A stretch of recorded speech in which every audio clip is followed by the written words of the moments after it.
मनसे देवा बुद्ध्यात् अनावात् प्रकृते स्वभावात् करोमि यद्यत् सकलं परस्मै नारायणाति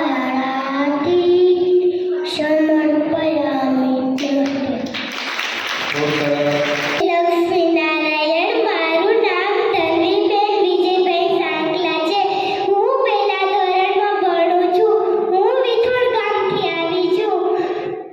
શાંતાકારમ ભુજગશયનમ પદ્મનાભમ સુરેશમ વિશ્વાધારમ ગગનસદૃશમ મેઘવર્ણમ શુભંગમ લક્ષ્મીકાંતમ કમલનયનમ યોગીવિદ્યાનગમ્યં વંદે વિષ્ણું ભવભયહરં સર્વલોકૈકનાથં સર્વલોકૈકનાથં.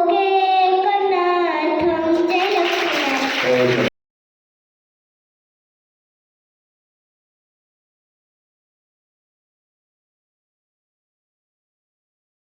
शान्ताकारं भुजगशयनं पद्मनाभं सुरेश्वरं विश्वाधारं गगनसदृशं मेघवर्णं शुभाङ्गं लक्ष्मीकान्तं कमलनयनं योगिविद्यानगम्यं वन्दे विष्णुं भवभयहरं सर्वलोकैकनाथनं સર્વલોકૈકનાથનમ. નાના વાઘાણી વચન મનોજભાઈ નાના ગયા.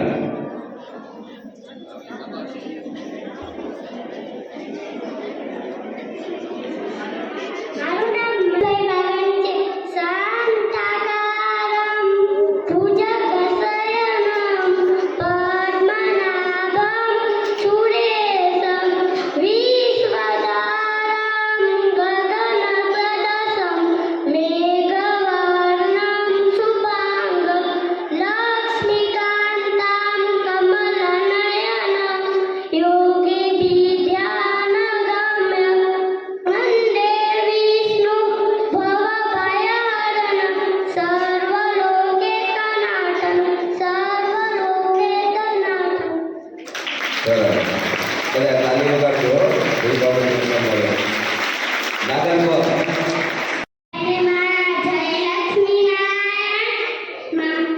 મારું નામ વીર સુરેશભાઈ ધોળું છે. તમેવ માતા ચ પિતા તમેવ બંધુ ચ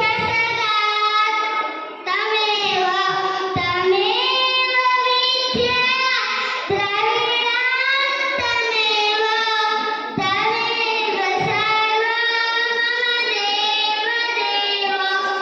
બહુ સરસ.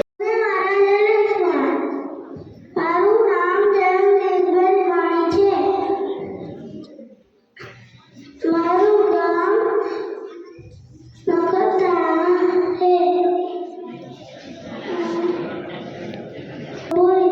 નારાયણં નિરાકારં નરવીરં નરોત્તમં નૃસિંહાગ્નાધં ચ तं વन्दે નરકાનनं.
ભાષા એ સરસ હતી.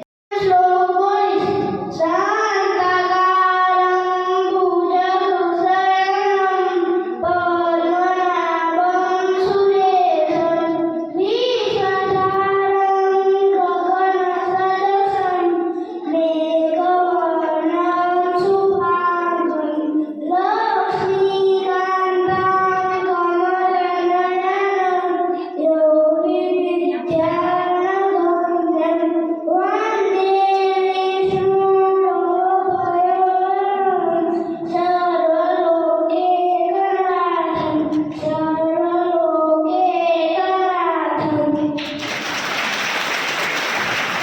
તાલીમથી આપણે આ પાઠને બહુ સરસ.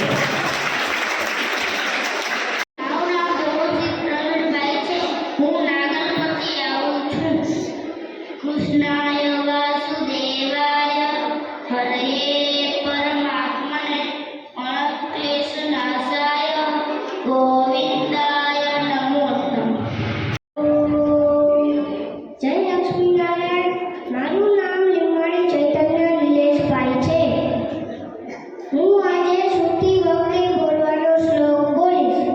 કૃષ્ણાય વાસુદેવાય હરયે પરમાત્મને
માણસનું મૂલ્ય સંસ્કારો પરથી જ થાય છે.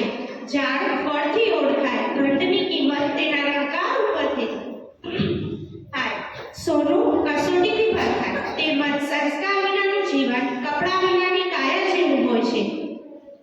સંસ્કારો દ્વારા આપણે વિશિષ્ટ પ્રકારના સામાજિક અધિકારો પણ પ્રાપ્ત થાય છે. વાંસનું જંગલ હોય, વાંસળીનું નહીં, ખાણ પથ્થરની હોય, મૂર્તિની નહીં. તેમજ કોઈ બાળક સંસ્કારો સાથે નથી જન્મતું, પણ તેના જીવનમાં સંસ્કારોનું સિંચન કરવું પડે છે. નાનપણથી જો બાળકના જીવનમાં સંસ્કારોનું ઘડતર કરવામાં આવે તો મોટા થાય ત્યારે તેના જીવનમાં પરિવર્તન જોવા મળે છે. ઘર બન્યા પહેલા પડી જાય તો ચણતરની ખામી, ભણેલા વારંવાર ભૂલ કરે તો ભણતરની ખામી. રામ શ્રવણીય ભૂમિ, તેમાં આવું થાય તો નક્કી આપણા ઘડતરની ખામી, તો નક્કી આપણા ઘડતરની ખામી. આપણા જીવન ઘડતરમાં માતા પિતા સાથે ગુરુનો પણ ફાળો હોય છે. ગુરુ આપણે જ્ઞાન સાથે સંસ્કાર અને શીખ પણ શીખવે છે. સ્કૂલ આપણે રોટલો કમાવતા શીખવે છે, જ્યારે સંસ્કાર તે રોટલાને મીઠો બનાવતા શીખવે છે. શિક્ષણ શીખવે છે કે શું કરવું જોઈએ અને સંસ્કાર શીખવે છે કે શું ન કરવું જોઈએ. બધી ખબર હોય ક્યાં કયો ખેલ રમાઈ રહ્યો છે, છતાં પણ ન બોલીને સંબંધ સાચવે તે જ સાચા સંસ્કાર. છતાં પણ ન બોલીને સંબંધ સાચવે તે જ સાચા સંસ્કાર.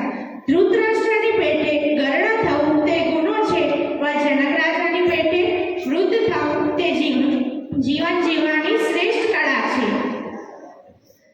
ખીલીને ખરી જવું તે જીવન જીવવાની પ્રક્રિયા છે, પણ તેની વચ્ચે માનવતા અને સદ્ગુણોની સુવાસ મૂકીને જાય તે વ્યક્તિનું જીવન સફળ બને છે.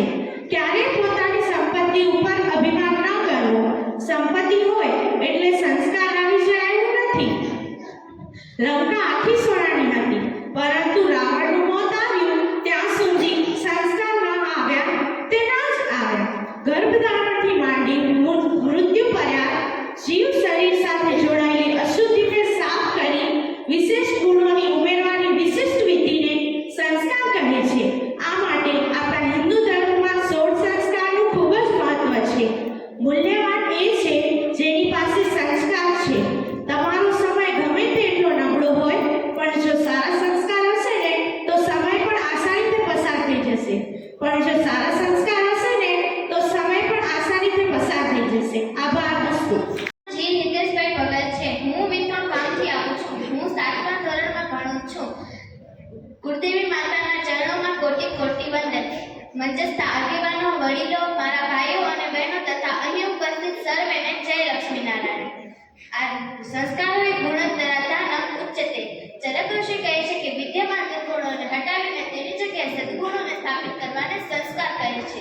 જે ક્રિયાથી શરીર, આત્મા અને મન ઉત્તમ બની શકે તેને સંસ્કાર કહે છે. સંસ્કાર વસ્તુ કે વ્યક્તિને નવું સ્વરૂપ આપે છે. બાળક જન્મતાની સાથે 2 સંસ્કાર લાવે છે. એક જન્માંતરના સંસ્કાર અને 2 પોતાના વંશના સંસ્કાર. સંસ્કારથી માનવ નિર્માણ માટે બાળકને એવું વાતાવરણ આપવામાં આવે છે જેમાં સારા સંસ્કાર અને વિકાસની તક મળે. સંસ્કાર આપવાની યોજના એક આધ્યાત્મિક યોજના છે. આપણી વૈદિક સંસ્કૃતિનું મૂળ માનવીમાં માનવતા નિર્માણ કરવી છે. એ સમાજ ઉન્નતિ કરવા લાગ્યો છે જેના મૂળિયામાં સંસ્કારોનું ખાતર નાખવામાં આવે. સનાતન હિન્દુ સંસ્કૃતિમાં ઋષિ મુનિઓએ માનવ જીવનને દિશા આપવા માટે 16 સંસ્કારો આપ્યા છે. સંસ્કારનું શું મહત્વ છે તેના વિશે હું તમને એક નાની વાર્તા કહીશ. એક લૂંટારો હતો. મારું નામ પોકામલતી છે. હું ધાબળા મોટા તરફથી આવું છું. હું તમારી સમક્ષ સાચીમાં કેવી હોય તેનું સ્પષ્ટ દર્શન કરાવીશ. પૂર્વકાળમાં બનેલી આ ઘટના સાચીમાં કેવી હોય તેનું હું અહીં સ્પષ્ટ દર્શન કરાવીશ. એક જ બાળક માટે બંને સ્ત્રીઓ લડતી લડતી કાશી પાસે ફરિયાદ લઈને ગઈ. બાળક નાનું અને બોલતા શીખેલું નહીં, અને બંને સ્ત્રીઓ જોર જોરથી પોતાની દાવા અને દાખલા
મારું નામ ધોળુ મીરા રમણભાઈ છે. હું નાગલ પરથી આવું છું. આજે આપણે જીવનમાં સંસ્કારોના મહત્વ વિશે વાત કરીશું. મનુષ્યના જીવન રૂપી ઇમારત સંસ્કાર રૂપી પાયા પર ઊભી રહે છે. સંસ્કાર જોઈએ તો બે પ્રકારના હોય છે, સારા સંસ્કાર અને ખરાબ સંસ્કાર. કોઈ પણ સંસ્કાર તેનું પરિણામ આપે જ છે. બાળક જન્મે છે ત્યારે તે સંસ્કાર સુવિચારને સદગુણો લઈને જન્મતો નથી. તેને ધીરે ધીરે જરૂરિયાત મુજબ. લક્ષ્મીનારાયણ. અહીં ઉપસ્થિત મંચસ્થ મહાનુભાવો તેમજ આજુબાજુના ગામમાંથી વધારે સંચાલિકા બહેનો, માતાઓ તેમજ શિબિરમાં ભાગ લેનાર મારા નાના મોટા ભાઈ બહેનોને મારા સ્નેહભર્યા જય શ્રી લક્ષ્મીનારાયણ. મારું નામ પોકાર હાથી વિપિનભાઈ છે. હું શાંતારાથી આવી છું. આજે હું તમારી સમક્ષ આપણા જીવનમાં સંસ્કારોનું મહત્વ શું છે તેમના વિશે મારા વિચારો રજૂ કરીશ. પ્રથમ તો સંસ્કાર એટલે શું? સંસ્કાર એટલે મધુર તેમજ નમ્રતાભરી વાણી, આદર્શ વર્તન તેમજ સારા વિચારોનો સરવાળો. સંસ્કાર આપણને આપણા માતા પિતા તેમજ પરિવારમાંથી મળતા હોય છે. તે આપણને શીખવાડે છે કે આપણે વાણી, વર્તન અને વિચારો કેવા રાખવા જોઈએ. સંસ્કાર વગરનું જીવન પશુ સમાન છે. સંસ્કાર